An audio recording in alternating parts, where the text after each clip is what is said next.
my communications with APD, DCF, in our agency, it has created another, 1.5 full-time positions. And that's not even the amount of work that, like I'm putting into it and stuff. So, and we're not being paid for that. There's no additional money coming in to support these positions that we've had to, basically put in place, because it is the number one fire. It's the thing that we have to get figured and straightened out right now, because without Medicaid, services or providers don't get paid. And that's basically what has happened. And we have a number of people that have been kicked off of Medicaid and have been off of Medicaid now for months. And their providers are not going to just stop providing services to them. They're not going to do that with this population. So we have providers that are, continuing to provide services. It is, and they're not getting paid. It is extremely stressful for the families and the clients who really are aware of what Medicaid eligibility means. It is, they're so stressed out, and it's completely unnecessary. They really, actually, what they need to do is APD needs to provide DCF with a list of every budget waiver recipient and tell them to extract them from the rest of the, the redeterminations. Leave them alone. Figure out who else, you need to take off of Medicaid that came on during COVID that doesn't need it any longer. And then maybe come back to our folks and do a review.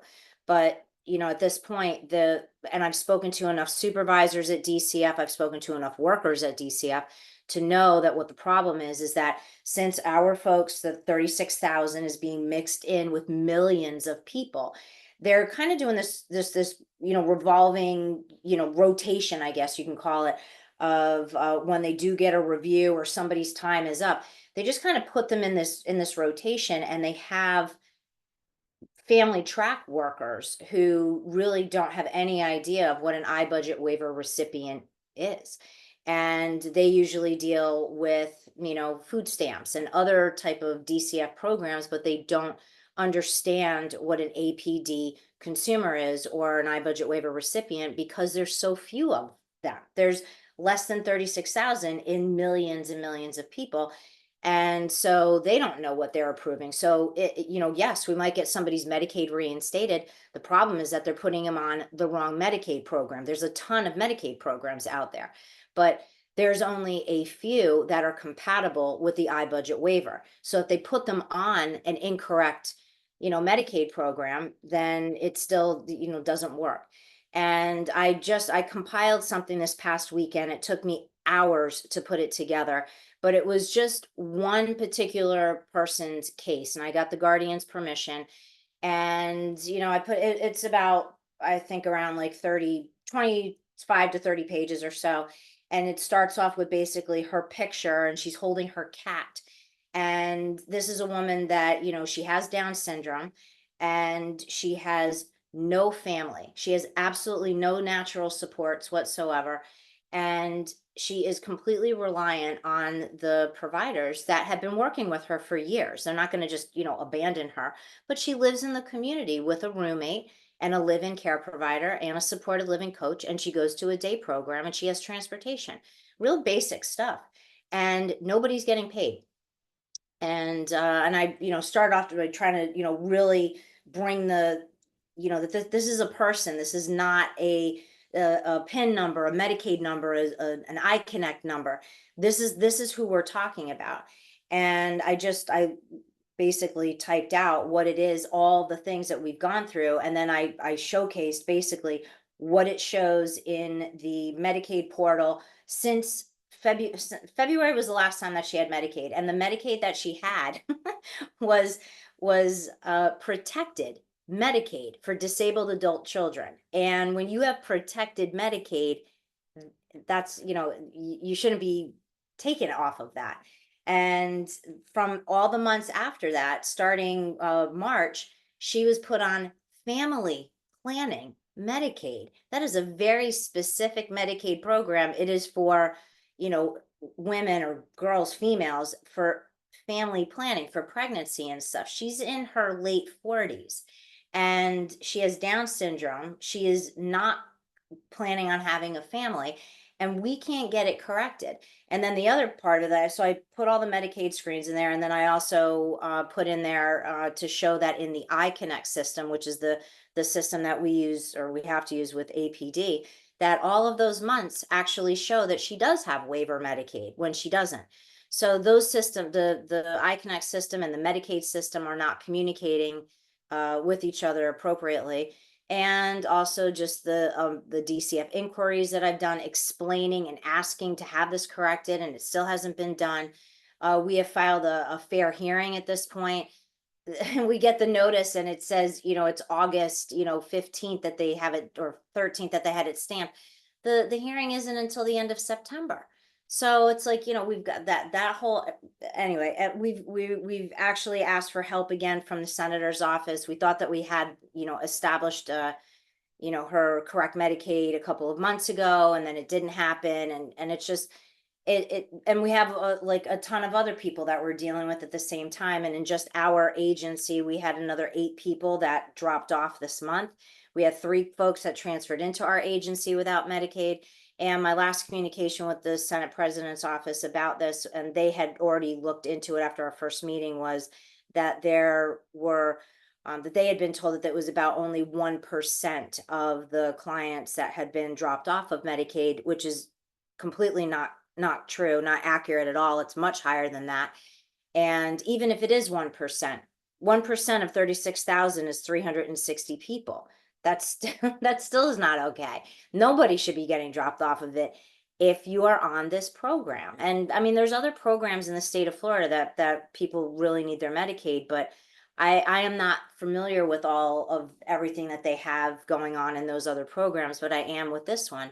And I know that it is something that it's, the unwinding started in the fall, and here we are almost into the next fall. So almost a year later, and it still has not gotten better. It just continues on. And, and if you have people out there that don't have strong advocates and they really are not able to stick in there and try to help these guys with getting their Medicaid reinstated, it's a disaster. So, I'm bringing the attention to the legislators, and, we're trying to fix them. It's one at a time when we really need a systemic change. So I'll be, advocating for there to be some sort of legislation or something, rules somehow that our folks will not be dropped off of Medicaid. It is just, so anyhow, if you're struggling with it, I do recommend that if you really are not able to communicate directly with a worker at DCF that understands what an iBudget waiver recipient is and the importance of having full Medicaid, that you contact your, senator's office and speak with who handles constituent complaints, and ask them to try to escalate it to somebody higher up at DCF who can help try to fix the issue. I mean, you can contact me, but I'm referring, we're doing what we can. We're making sure we have everything uploaded to the portal. I was on the phone with APD last night, the Medicaid liaison in the central region, and I uploaded documents while we were on the phone in the portal for the 3rd time for somebody. And then she called me this morning and she said that they can't see them. So there's problems with this new website that DCF has. That's the other, another part of the issue with it. So it's a disaster, and it is. Melissa, Yes. it's Tom. So, Hi, Tom. I've been using the term deny, delay, and discourage Mm-hmm. Yeah, that's, as a well, this systemic way definitely to fits that. reduce it. And so the issue becomes, who really cares? Or do they? Or are we in a litigious environment that is really like, sue us? We don't care.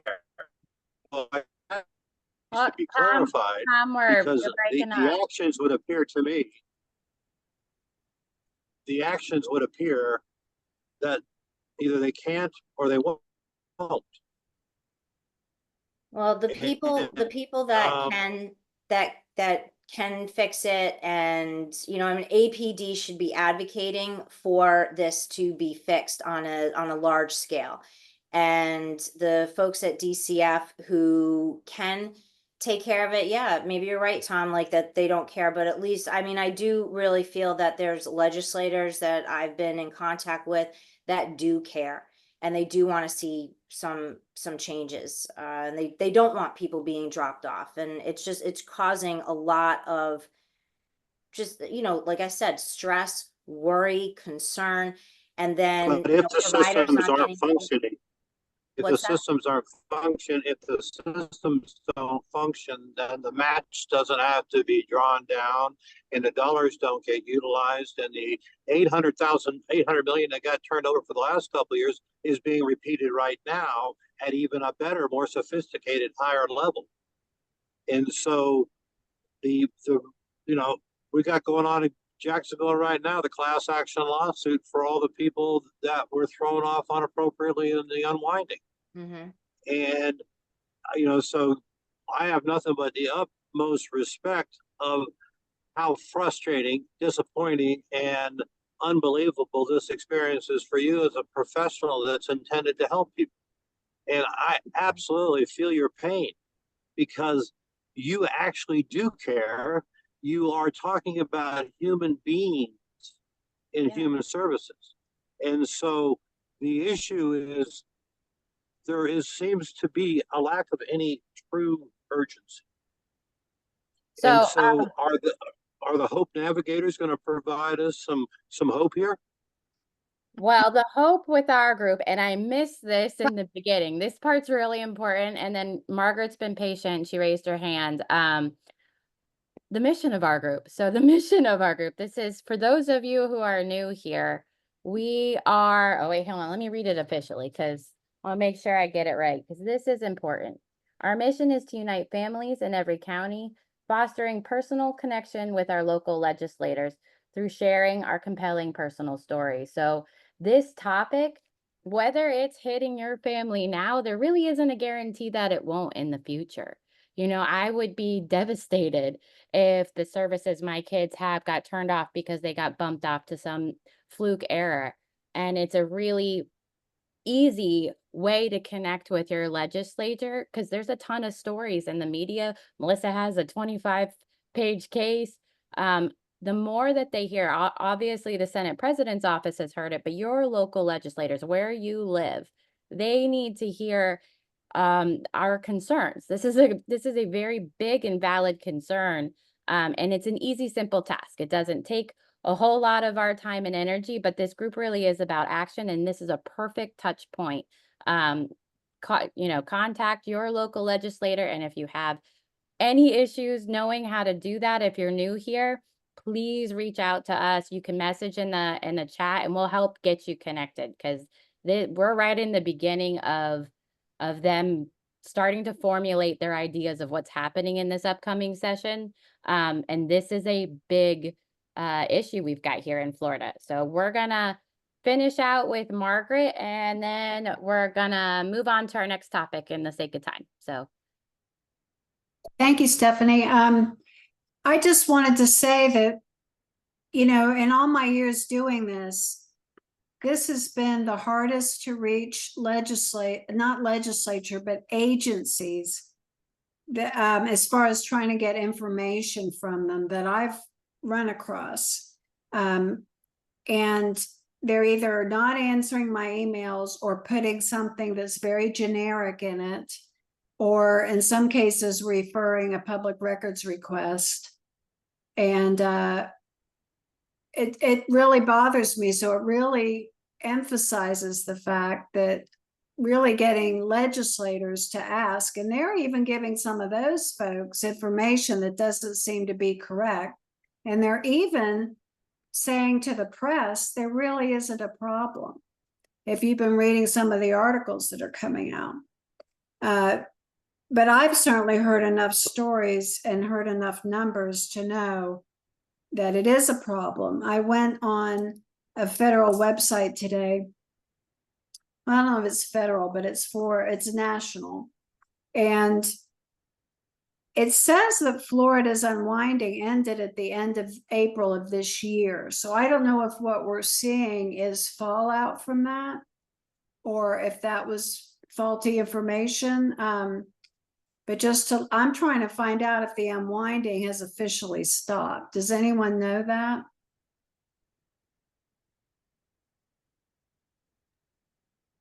I don't know that it has officially stopped. It doesn't seem like it. It And then the seems like one Rob last has thing I wanted copies to of the letter. say, the one last thing is, Alan might know the answer to this because he's an attorney, but I was looking at how other states have handled this, and Florida is on record saying that they call, text, and email before they drop you from Medicaid. And we're hearing from people that that hasn't happened. Some of that might be contact information and server and problems with their new computer systems. The other thing is that a lot of states have an ex parte system, and I had to Google what that meant, Alan. I've heard the term, but it's somehow that someone is speaking on your behalf to take care of your Medicaid needs. And those folks don't come off until it's for sure they need to come off. And I would think that people on the waiver and some other fragile groups would have that kind of protection from either if the agency's ex parte or someone's provider is ex parte. I don't know, but Alan, I don't know if you know about any of that. I know what ex parte is. That's what you learn when you go to 3 years of law school. But it just means the other party has to be there. Someone can't make a decision without all the parties present. But I don't know about what the law is regarding that. Okay. Well, that's all I've learned so far, is that it's confusing and we're not getting the true information other than personal experiences we're having. Okay, Deanne, if you have one quick thing. Sure. Go ahead. Hi, Steph. Yes, just real quick. I just want to let you guys know a situation that happened with us in regards to somebody losing their Medicaid. DCF had pulled this family to reach out to ElderSource, even though APD was saying, no, don't reach out to ElderSource. The same day that the family reached out to ElderSource, they called me immediately.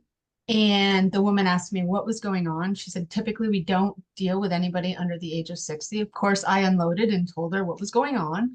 And she couldn't believe it. She had no idea all of this. Well, that was a Thursday. By Monday, they had their Medicaid back. So I don't know if that had anything to do with it, but APD said ElderSource shouldn't be involved. The family said, well, I'm going on every avenue that, DCF or whoever else tells me what I need to do. And they did it. And so it came back. And then Margaret, I'm not sure if you're referring to the same thing, but APD had sent out an email for us WSCs to sign up so that we, with the folks on their access to be able to help them. Several of us did that and we still haven't heard anything back. That's all. Just wanted to tell you that. Again, these are all perfect intros to speak with your legislators about. With Melissa already in cahoots with the Senate president, it will only help the more people that weigh in on this. And that's really what we would like to continue to do in this group so that we can create that positive action. And now moving on to our next little bitty here. Last year, Senate Bill 1758 passed, and part of that bill was to create an online application for people looking to get onto the waiver, which is really exciting. I had a part in that. My son was in an accident, and I was asking trauma nurses, very high specialized, busy people, if I could borrow their fax one more time so that I could submit the application. And so part of that came into the fruition of this bill. It was passed, yay, effective July 1st. And I went ahead because I've been thinking about this for 2 years, and I designed the template for it. I want to kind of show it to you all and walk you through it. Can you see this? I can't tell. Okay. I did a lot of this based on our current application.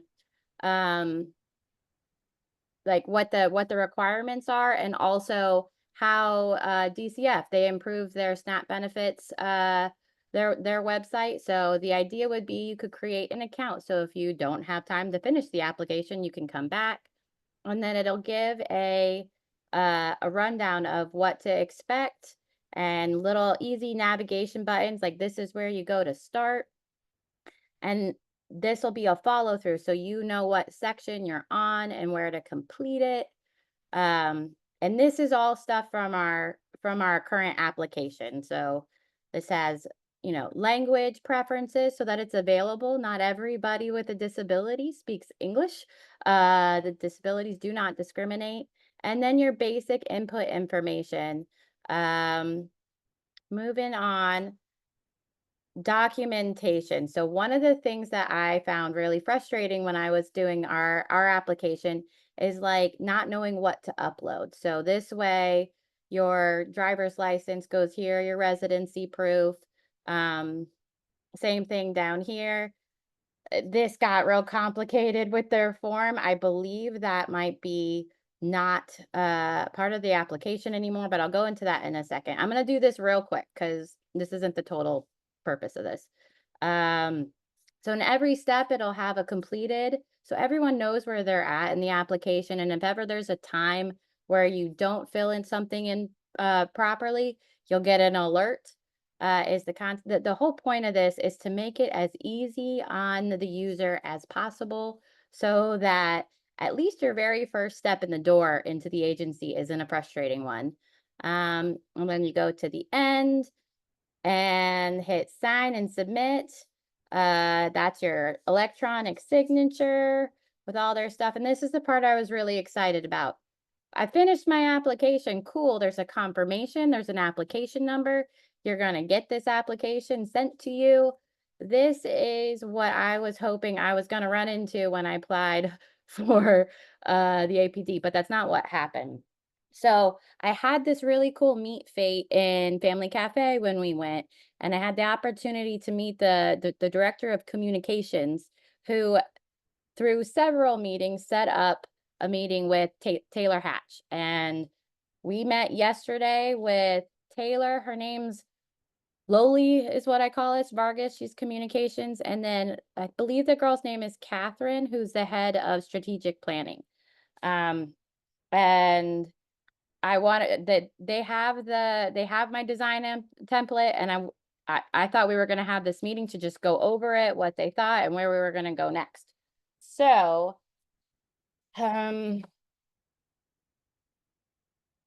she said that with the help and feedback of a lot of other families, that they're actually redoing the application. There's certain things that they're not including, and that's in the rules process, and that went out last week. I went to Florida Administrative Code and I couldn't find that. I don't know if Alan or Margaret could find that, but I didn't see it anywhere. However, they do still have a what did she call it?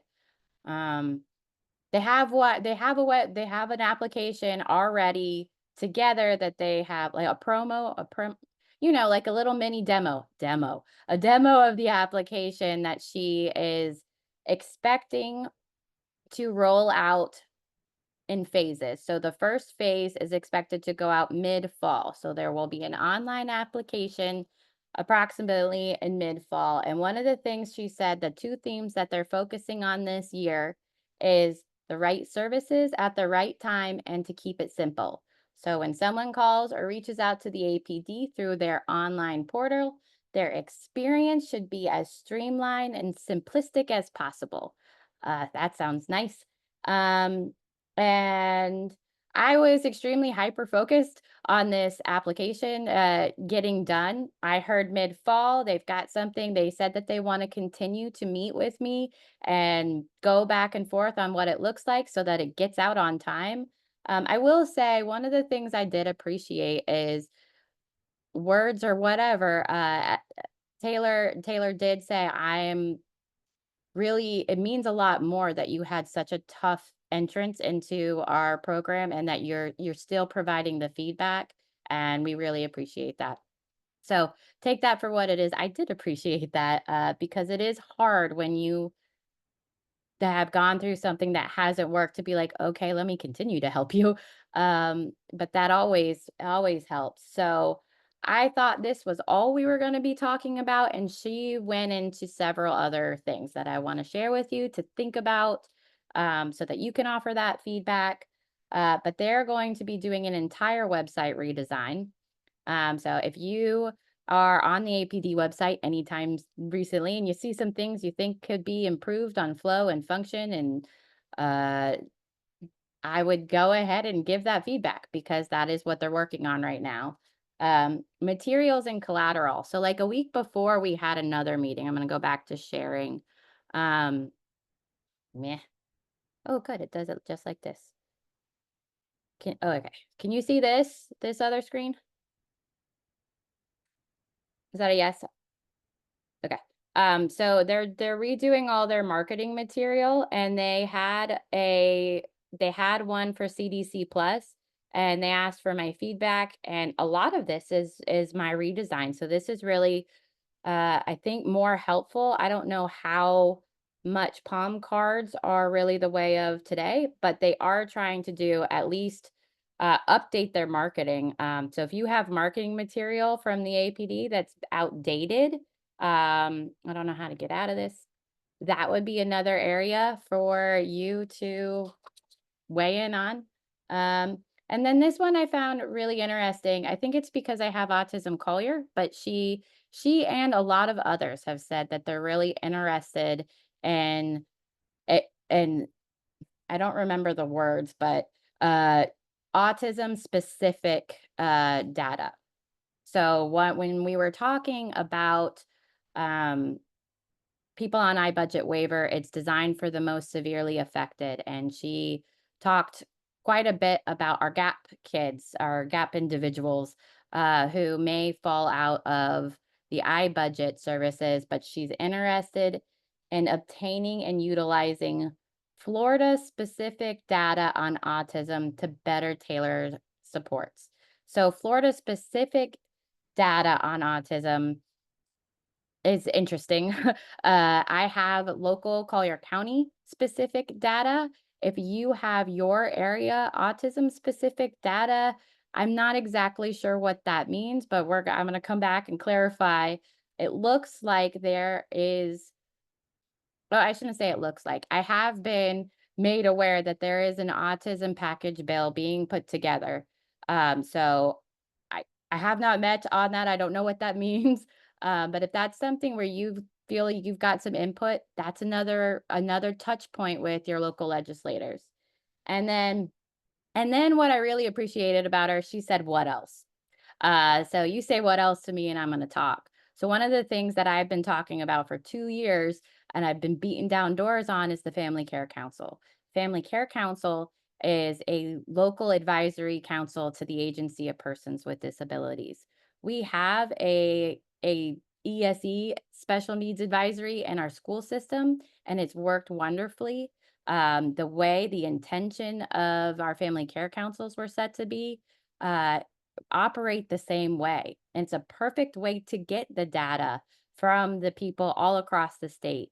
There are 15 family care councils, and I wanted to know what was up with family care councils. So what she said is they're looking to reboot, possibly being more specific when it comes to the statewide councils meeting and revitalize it, because one of the things I talked to her about is our ESE peer mentorship. One of the areas I'm very interested in pursuing this year with my local legislators and all of them in general is how do we get ahead of this when the kids are young? How do we help people and families before they get to 26 and they're in crisis and oh my.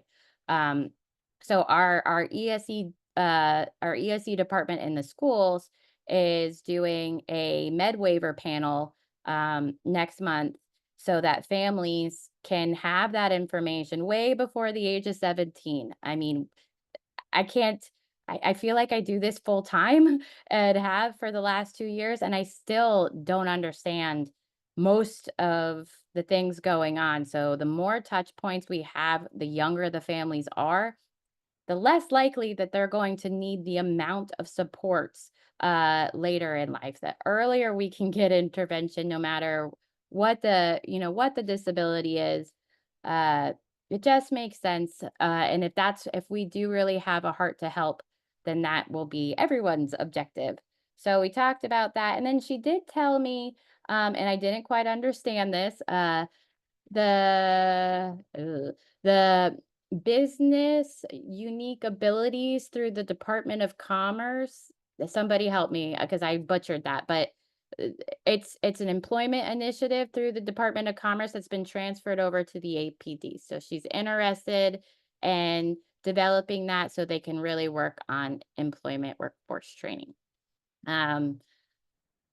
I have a meeting set up to meet with the communications director for the next couple meets, specific about the marketing and website stuff.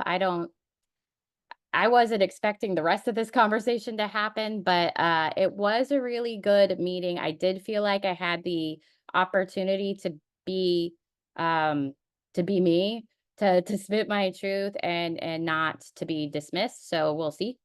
But that was my meeting with Director Hatch and crew, and now Nicole's not here, so now we can just open up the floor for any sort of discussion you want. We'll start in order. Let's do it civilized style. So first hand I saw, I believe, was Deanne. You're in my first square.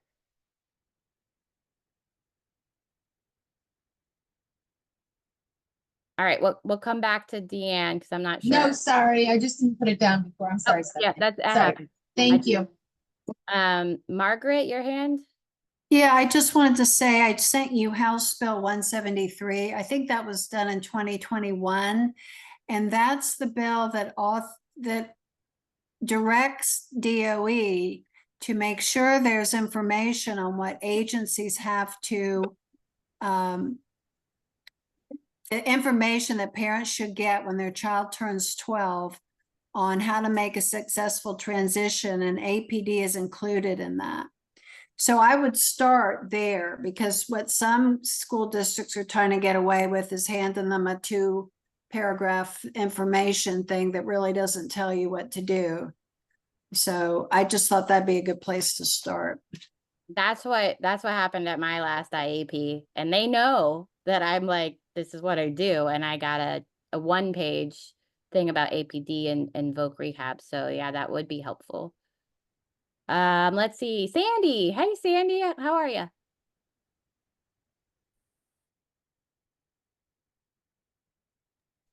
I'm fine. I'm very interested in the stuff you're talking about. I work with Nicole. I volunteer for Brevard Autism Coalition, and she's doing that plus a whole, but she's got her hands in everything. But I'd be interested in the stuff I'm sorry, my brain injuries kind of bother me today. Let me get my words together. So the things you were talking about, getting ahead of the curve, I know I would like to do that, and I'm very positive, and I would like to know more and get involved as much as I can in the stuff they're trying to do for the GAP kids, because my kid may be one of those. I haven't applied yet a second time.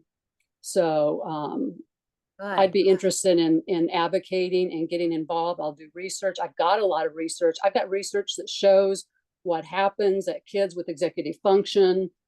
So not just the Florida data, that I don't have as much, but I know I have research on the consequences of what happens and what the deficits are. These kids aren't having behaviors, but they've got a huge executive function and social deficits. And so they might be able to get a job. They won't be able to keep a job. They can't, if once their parents are gone, they need somebody to prompt them. So to educate them on what the needs are, and what happens, what we're seeing in our county is that the kids that don't get the help they need once they hit 22, then they start falling off and they have nowhere to go. Then their mental health starts to decline. And then eventually you do see the behaviors, but not for a while. But they can't get on the list or they, I don't know if they, I'm still trying to find out whether it's worth my while to try and get my son on the list, because I'm like, he's not going to get off of it because his behaviors aren't crazy right now. They're doing better. So anyway, I'm very interested in that. I was already looking at how I could head that direction. So if there's legislation going on, Randy Fine is my current state rep, and he just won the primary for Senate. So I don't know where. Then that's where you start. Then that's Okay. exactly who you go make that appointment with. Randy, if you have the data, please, I'll throw my email in there. I'm trying to compile. I don't know exactly what we're looking for, but Florida specific autism data. My stuff right now, we're trying to gather data for the candidate forum because I'm involved in that. It's and we're trying to get county specific and possibly state specific, but I'm also trying to pull together what the issues are and what studies. These are basically peer reviewed studies that show what happens to students, well, people that have autism at level 2, level 1 that don't get proper supports type of thing. So I think that would be really helpful. Absolutely. Hey, Liz, are you available? Liz Goodman? All right, I'm gonna move on. Yes, no, I'm here. I'm here. Hold on. I'm here. Okay, you're loud. I'm here. Sorry. I just run into the, hold on. Can you hear me? Hello? That's okay. Liz is one Hi. of the families that has a child that has a gap. And so I believe that her story was pretty influential in this inspiration. Her son Logan went to Family Cafe, made quite a demonstration that although his IQ is above a certain level, he doesn't have intellectual disabilities, he certainly has behaviors. And so Liz, I just didn't know if you wanted to introduce yourself, and this is an area where Liz is speaking with her legislators about her story, and we all have a story. So I figured since we've got 13 I would minutes. love to get her email to connect with her too, if she's open to that. Hey, Liz. Absolutely. And Steph, if you want to go, yeah, we can go ahead and share that in the group. I can share that. Well, I'll be off the road in just a minute. So Steph, you can either share that with the group or I could share that in the chat. But Steph, tell me how many minutes that I've got. 2. Okay, perfect. Hi, everybody. Elizabeth Goodman. I am down here in Fort Myers, Naples area. My son is Logan. Logan is just turned 15. No IQ deficit, general education with a lot of behaviors. I also work in the behavioral realm. When we're good, we're good. And when we're not, we're not. We never know when we could be in crisis. And I feel like that's every family, not unique. This year at Family Cafe, we got a lot of attention, and that has given us the benefit to be able to hopefully use that to work towards change, not just for us, but systemically, because it got the right attention. My son had a public meltdown at the dance party in front of thousands of people. He didn't want the dance party to occur. He had managed himself effectively for days, had his own room key, everything was fine, and all of a sudden, Steph and I heard commotion over thousands of people. He burst into the room, exposed himself on stage, almost knocked thousands of pounds of speakers into a crowd, and it took a group of us, including Austin Knoll, Deputy Secretary of ACA, Tom Nurse, who was bleeding, broke Steph's toe, hours to de-escalate this, hours. And because of this, it has trickled kind of everywhere. And those are the type of things. So that's kind of what makes us GAP. Logan had super high rates of elopement. There's just things. So that's kind of our story. Yeah, and it's it's more interesting than that, but I only gave you 2 minutes, so I appreciate that. One of the things that's notable is before Saturday happened, I have been trying to get Liz to apply for this waiver, and she looked at me and said, Steph, my Logan's not like your Logan. It's Liz, I don't need those supports. And a lot of the times as parents, caregivers, we throw our strong face on and say, like, we don't need the help. We can do it. It's all we know. We're survivors, and it's never going to happen to me. And I feel like this was a really good example of like, but we don't know. And that, go ahead, Tom. I know you died away, and that's it. Go on, Tom. Well, if we really look at our systems of support, one of the ways that they are intended to work successfully together is to have interagency agreements, to have an understanding about how they'll work together, how they'll communicate. So when we've got this person that's been thrown off the waiver for all these months, and the left hand and the right hand aren't communicating, I think from a governmental perspective, one of the best things that we could ask for is, what are the current interagency agreements, like from early steps to APD?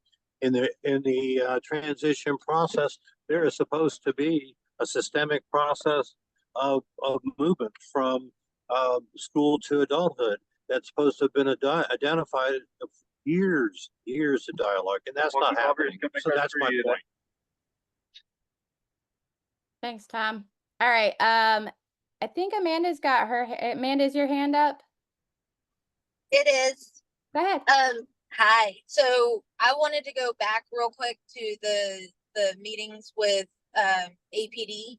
Yeah. And I met with Katie Hendricks or something the other day. We were talking about like basically what you did for the guidebook, what they're trying to do for their website as well. But one thing that she has mentioned, and in the meetings that I've had with Director Hatch in the past few months, is like they reiterated that they're trying to make the application much simpler. And Katie said the other day that they basically cut it like almost in half just to make it simple, because when you're in crisis, you're already almost brain dead from just dealing with life, that having something that complicated, it just is not cohesive. So anyway, that's what I wanted to throw in there. Did they happen to tell you about, because that's what they said, did they happen to tell you about the rules that the application piece is in a 30-day, I don't know if they said rule making, to change the application? I'm not, oh, Alan knows, I was hoping. Yes, Alan. I put in the chat the website for all rulemaking that's happening right now with ACA and APD. And there's nothing right. If you click on it, if you click on that link, the rules, and you go to rules and process, click on that, you can see the rules that are in development, the proposed rules, and notice of change. And in fact, you may want to go on the website and get it so whenever they do a rule, you're notified. We do that so we can make sure we review them and there's nothing that we might miss. This one? Yeah. Okay, so you click here, you go to that web link he gave. And go down. Here, and go then down. These are all the rules in process. Those rule development, those are the rules, names, so you can look at the name, the proposed rules. And if you go down further, upcoming workshops, but there's none right now. Wait, there isn't? Because that was my next announcement. Steph, can you email that to me since I'm driving? Yeah, it's well, I'll put, yes, I will. Okay. So go ahead. I want to not lose my own head here.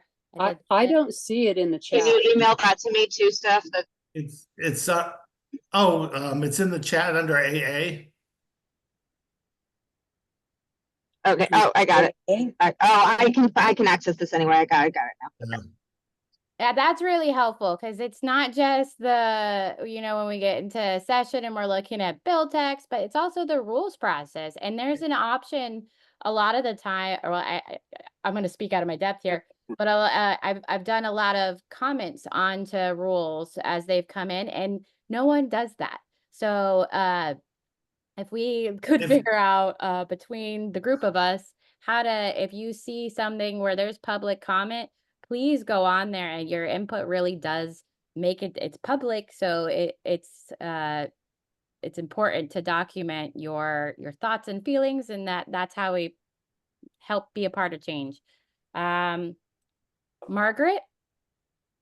Yes, I just yesterday was looking up autism eligibility, because I got a hold of a draft rule, and I don't know where it's from, but there's nothing that's changed since 2020 about rule section 65G, I believe it is.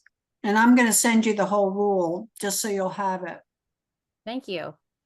Okay. That website also has all the rules, so you can just look at what rules are important to you. And we send them out when they're available. I know that we send it to providers so they can look at it. And we go to the meetings to make sure that we get on the record. You can often do it by Zoom. If you have a comment, they set it up so you can give your comment by Zoom.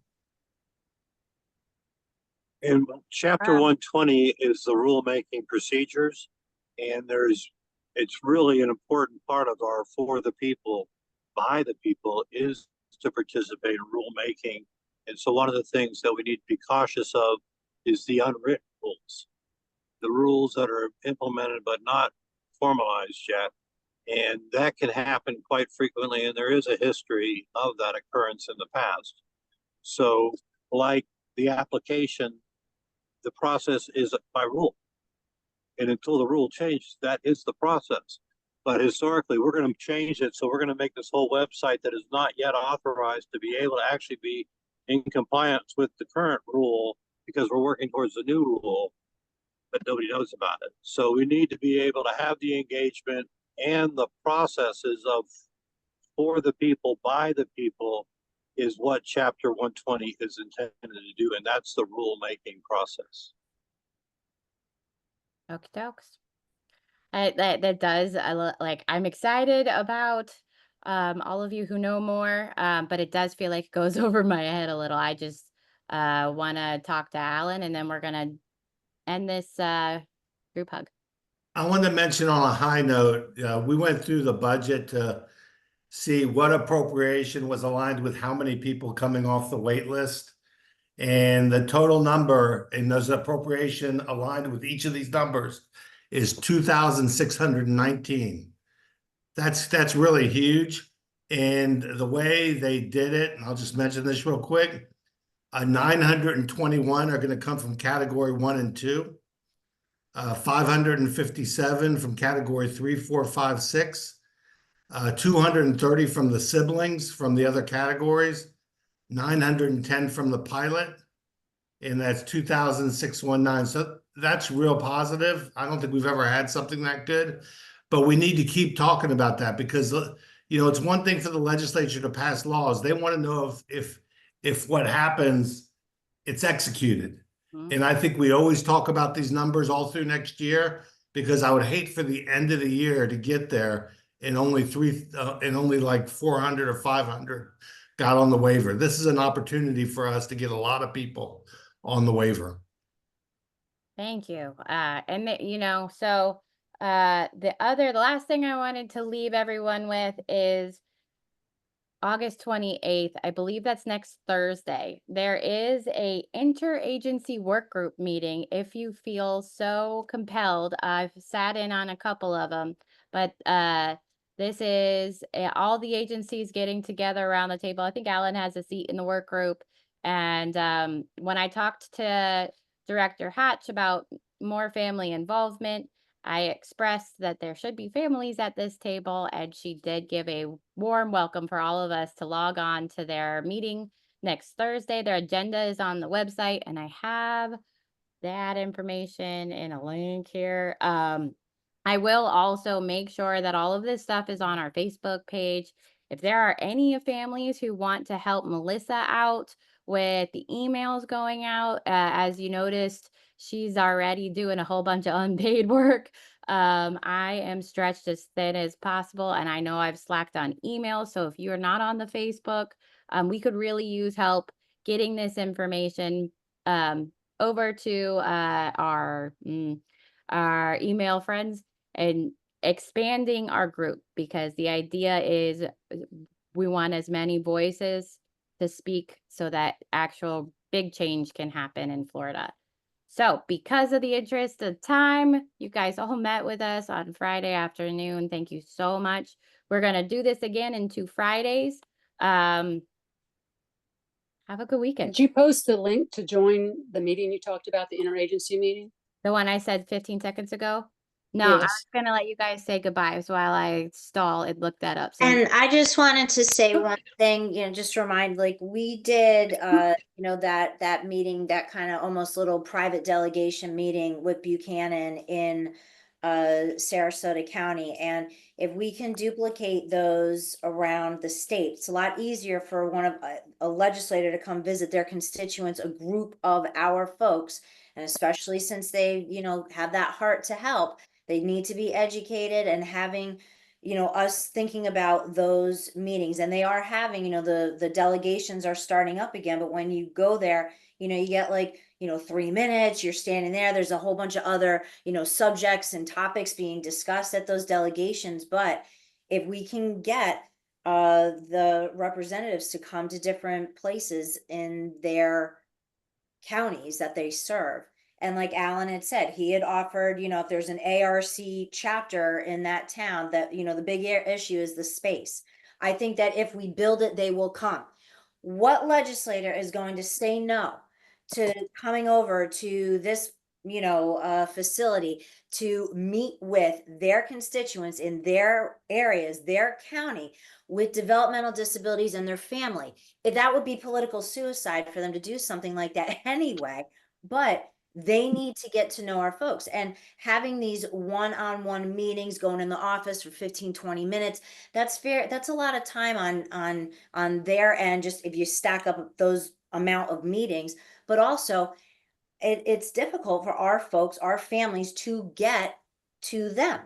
So, having it even at, like a program, a day program, the place that, we had it was at the, Loveland Center in Venice. And doing that around the state would be really beneficial. And Alan, you guys got something coming up in Brevard, right? For families? You're muted. I can tell you muted. about that. The Brevard Autism Coalition, along with the Brevard Disability Coalition and the group for the Down Syndrome Association, and with the ARC of Florida, we're sponsoring a candidate forum. And Nicole's not on here today, but she's been the mover and shaker making all that happen. And she's got her local legislators coming. She's even going to, even though the scoreboard's over, she's going to use a short panel session. And that's going to be on September 19th, I think. Let me look real quick. 30 days. But getting them to come, it's almost like that private. private. Sandy, could you help get that information out to our group, like the dates and all of that? Make sure that. Yeah, I can post it on the webpage. That would be really helpful. That's a great thing for us to go all do. But what? Yeah, and there's a saying, we'd like you to register. We really want it to be filled up, and there's going to be people from the state. We're going to have some congressmen, possibly in the Nicole's trying to get some people, and she's also having some somewhat famous people possibly come, famous disabled people come. So she's trying to really set, and we're doing this it's not gotcha. We're made it clear. We're giving the questions ahead of time. We're in the middle of narrowing that down. She has posted on the Facebook group, if you have any questions, to put those in there. And I don't care if you're from Brevard County or not, we all have the same issues. Because we're using those and we're narrowing down and going to be finalizing the questions the next 2 Tuesdays. We tend to meet on Tuesday evenings. Anybody's welcome. I'm sure she would give you a link to join that, but it is Brevard oriented per se, our meetings are. But and we're also getting ready to put on a fundraiser separate from that. But we're setting that up to set up relationships, and so that we can start educating and they can start getting insight into the lives of our community. That's why they get into public office. They get in there to make things better. So helping to educate them on what's going on in the areas that they represent, Then they go to Tallahassee, we get them each to buy in. That was what Buchanan had said with it. You get them, the other ones to buy in. They talk to each other and help try to come up with solutions and also making decisions about funding as well, so. One And last Alan, you're thing, welcome to last input. year, I just, go ahead, Sandy. if you have anything to add. Well, last year, Melissa had put this like incredible list of every county's legislators, and that's going to change a little bit this year, probably. But one of the things that we thought would be a good idea is that a lot of our legislators have said, you know, I don't have the connection, but I have the heart to help.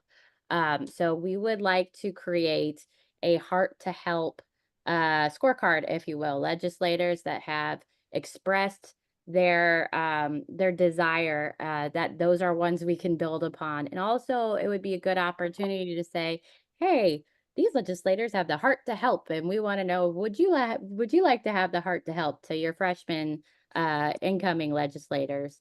And Could Lily, we put a pledge together or something? Lily Milko, Ooh, Lily I in like our group, she is incredible gathering of information, and she's volunteered to put together the Heart to Help scorecard. So if you guys have legislators that you know of, or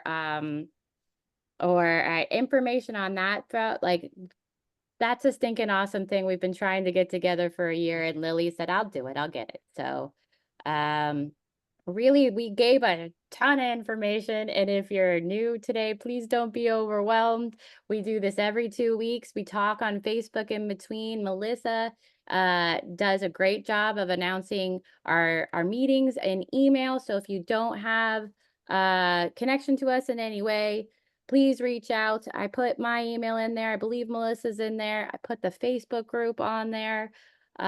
We want to connect with as many families across the state because it's game time. Legislative delegation meetings have been posted. We will put those in the events section of our Facebook page, so that if you're in that area, like right now, Pinellas has a legislative delegation. If you live in Pinellas, if you know of anybody that lives in Pinellas, get that out to them. That was a huge part of our success last year, was we all showed up to these delegation meetings, and if they were close by, we joined each other, and it made a big impact. So those legislative delegation meetings notices will be on our Facebook group under events tab. And that's all I got today, folks. We'll see you in 2 weeks. Have a good one.